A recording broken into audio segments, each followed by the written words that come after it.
મારી 50મી વર્ષગાંઠ પર મેં મારી જાતે નક્કી કરેલું મને કોઈ કશું આપે કે નહીં, મારે મારા માટે ગિફ્ટ લેવી છે.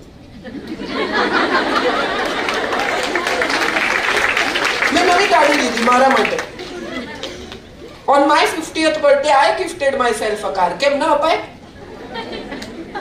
હું વેલેન્ટાઇન ડે ના દિવસે મારી જાતને ફૂલ આપું છું. સરસ ફૂલ મારા માટે ખરીદું, મને ગમે, મારી ઓફિસમાં લગાવું જ્યાં હું બેસું છું. તો મેં આ વાત નિમિતભાઈને કરી, નિમિત ઓઝાને. તો એણે આ વખતે વેલેન્ટાઇન ડે લખ્યું હતું કે તને કોઈ ફૂલ નહીં આપે, તને કોઈ આમ નહીં કરે, તું અરીસામાં જો ને કે આઈ લવ યુ.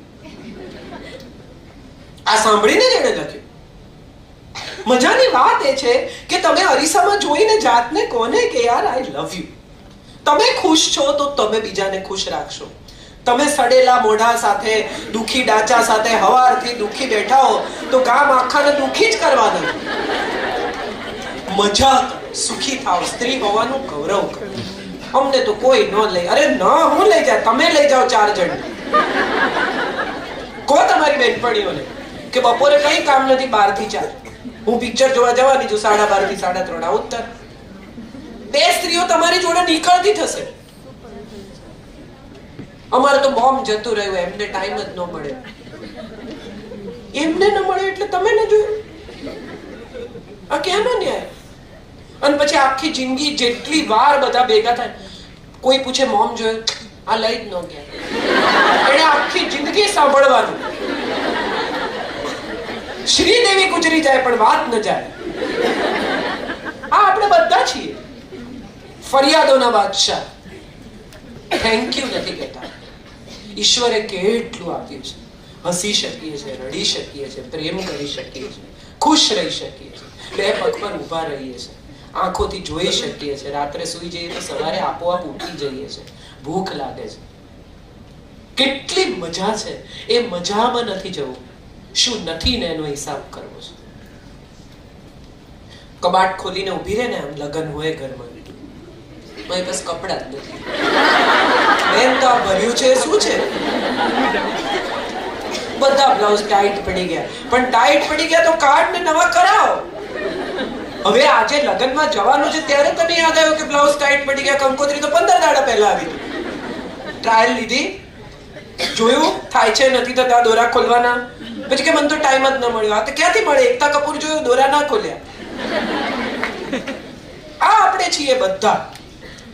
સવાલ એ છે કે ટાઈમ મેનેજમેન્ટ છે ને, એ પણ સશક્તિકરણ છે. શીખવું સમયસર. તમે જેમાં સમય બગાડો છો એમાં નહીં બગાડીને જે ખરેખર કરવાનું છે તે કરો, એ પણ સશક્તિકરણ છે. કેટલી સ્ત્રીઓ મને તો ચાલવા જવાનો ટાઈમ જ નથી મળતો. ઘણાએ બેઠા હો છો આખી સાંજ પડોશમાં દાણા ફોલતા. ચાલવા જાઓ. ખરેખર ફોલેલી તુવેર અને દાણાની વચ્ચે 5 રૂપિયાનો ફેર છે.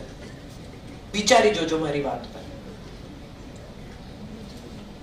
પણ તુવેર ફોલવી, 5 રૂપિયા બચાવવા અને ચાલવા ન જવું. કેમ? તો કે બાજુવાળા જોડે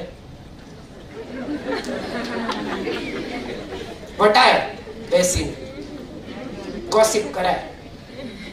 જાઓ ચાલવા, ઓછી વાત કરો, ઓછું બોલો, સ્વયં સાથે વાત કરો. એવું નક્કી કરો કે અઠવાડિયે એક પુસ્તક પૂરું કરવું છે. હમણાં વેલેન્ટાઇન ડે પર મારો એક દોસ્ત છે, બહુ જીગરી ભાઈબંધ, મારો ભાઈબંધ જ છે. એણે મને પૂછ્યું કે મારે તને વેલેન્ટાઇન ડે પર કંઈક આપવું છે. એટલે મેં કીધું પેલો સારેગામાનો રેડિયો આવે છે ને આપ. કે તારે ખરેખર જોઈએ છે? મેં કીધું મારે ખરેખર જોઈએ છે. એ પછી એ 2 વાર મારે ઘેર આવ્યો. એને જોયું કે રસોડામાં મૂક્યો છે મેં રેડિયો. તો મને કે અહીંયા રાખ્યો છે, સાંભળતી નથી. મેં કીધું સાંભળવો છે એટલે જ અહીંયા રાખ્યો છે. સવાર આખી હું મારું કામ કરતી હોઉં ત્યારે મને ગમતા ગીતો વાગતા હોય, એનાથી વધારે મારે શું જોઈએ? ક્યાં સાંભળો છો એ અગત્યનું નથી, શું સાંભળો છો એ અગત્યનું છે ને, ક્યારે સાંભળો છો. મને તો મ્યુઝિક સાંભળવાનો ટાઈમ જ નથી. અરે ટાઈમ શું નથી, કાનથી સાંભળવાનું, જાતથી સાંભળવાનું. હું હવે લખતી નથી, બોલીને લખાવું છું. મારે ત્યાં 2 ટાઈપિસ્ટ છે જે સવારે આવે ને સાંજે આવે અને ટાઈપ કરે. એક રીટાબેન છે અને એક અમિત છે, 2 જણા આવે. હું વટાણા ફોલવાનું, મેથી સમારવાનું, ભીંડા લૂછવાનું કામ મારી ઓફિસમાં કરું છું, કારણ કે મારા હાથ ફ્રી હોય છે. આ કામ હું કરી જ શકું છું, મને કોઈ તકલીફ. રોજ હું શાક સમારીને મારા મહારાજને આપું છું, કારણ કે જો મેથીના થેપલા કરવાનું કહું તો એ આમ મેથી કાપે, અંદર ઘાસે જાય વાસે જાય, કશું જુએ નહીં. કેમ? કારણ કે એની તો ઉતાવળ છે. પણ હું જો 3 વાગ્યાની સમારવા માંડું તો 5 વાગે આવે ત્યારે આટલી મેથી હું સમારી કાઢું. મને આવડે છે, હું કરી શકું છું, અને મારા હાથ કઈ જ નથી કરતા. તો કેમ એ ન થઈ શકે? મારું કબાટ હું જાતે ગોઠવું છું, કારણ કે દર વખતે મને એવી ખબર પડે કે આમાંથી આવું નથી પહેરતી, કાઢ નાખો, આવું નથી પહેરતી, કાઢ નાખો. કેટલું બધું કામ એવું છે કે જે આપણે જાતે કરી શકીએ, અને સશક્તિકરણનો એક ભાગ છે. સતત બીજા પરનું ડિપેન્ડન્સ એ અશક્તિકરણ છે, સશક્તિકરણ નથી. મારી વાત પૂરી કરું અને એક છેલ્લી વાત કહી દઉં તમને, નાનકડી કથા. મને બહુ ગમે છે આ કથા, સત્ય ઘટના છે.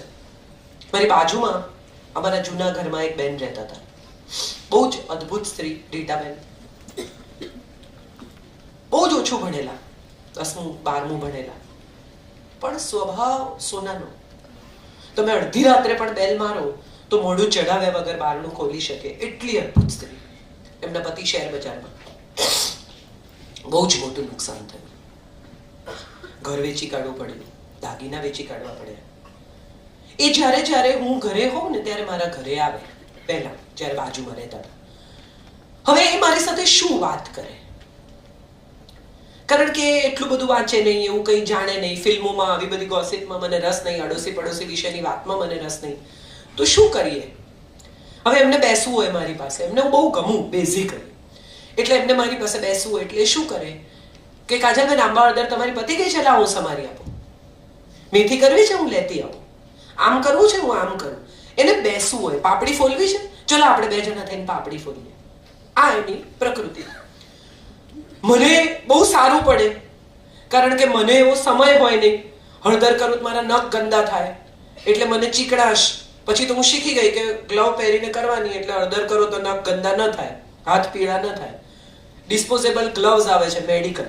આ પણ તમને કહી દઉં કે મેડિકલ ડિસ્પોઝેબલ ગ્લવ પહેરીને હળદર કરવાની, એટલે હાથ ગંદા ન થાય. આ હું મેં જ શોધ છે, મારી શોધ છે. ટૂંકમાં એ બેન આવે, વાતો કરે.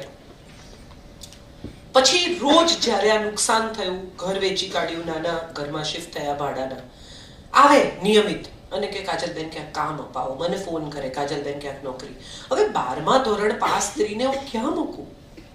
મિત્રોને ત્યાં, ગમે ત્યાં. એને ન કમ્પ્યુટર આવડે, ન રિસેપ્શન પર બેસી શકે એવા સોફિસ્ટિકેટેડ. હું શું કરું? ન ટીચર થઈ શકે, પટાવાળા તરીકે ક્યાંય મોકલાય નહીં, સારા ઘરની સ્ત્રી. બહુ વિચાર્યું. એક દિવસ રાત્રે મને અડધી રાત્રે ઝબકારો થયો. મેં બીજે દિવસે 8:30 વાગ્યામાં એમને ફોન કર્યો. મેં કીધું, રીટાબેન જે કરો છો ને એ જ કરો. તો કે શું? મેં કીધું, મેથી સમારી આપો, આંબા હળદર કરી આપો, પાપડી ફોલી આપો, રોટલી કરી આપો. કે બેન એવા તો કોણ મળે? મેં કીધું, તમે મારામાં ભરોસો રાખો. 3 વર્ષ થયા જે વાતને, અત્યારે તો હવે 7 વર્ષ થઈ ગયા. 3 વર્ષ પછી તમે રીટાબેનને ફોન કરો ને કે રીટાબેન મારી મેથી, કે કાજલબેન કાલે કરી આપું, આજે તો હું બહુ બિઝી છું. તમારે કામ કરવું હોય ને તો તમે ક્યાંય પણ કરી શકો છો. એને માટે કોઈ ઉંમર મોડી નથી, એને માટે કોઈ કામ નાનું નથી. એમના બાળકોની ફી એ જાતે ભરે છે DPS માં. એમણે પોતાને માટે 2-વ્હીલર લીધું અને એમના પતિએ ઘરનું ડાઉન પેમેન્ટ કર્યું અને હપ્તામાં રીટાબેન કોન્ટ્રીબ્યુટ કરે છે. હું આને સશક્તિકરણ કહું છું. આજે પરિસ્થિતિ એવી છે 7 વર્ષે કે એ બાઈ પોતાના પગ પર ઊભી રહી છે સાહેબ. હું આને સશક્તિકરણ કહું છું. રોજ રડતી હોત કે આમણે તો બધું સત્યાનાશ કર્યું, બધું વેચી કાઢ્યું, બોલો મારે તો આમ ને ના. શી સ્ટુડ બાય હર હસબન્ડ.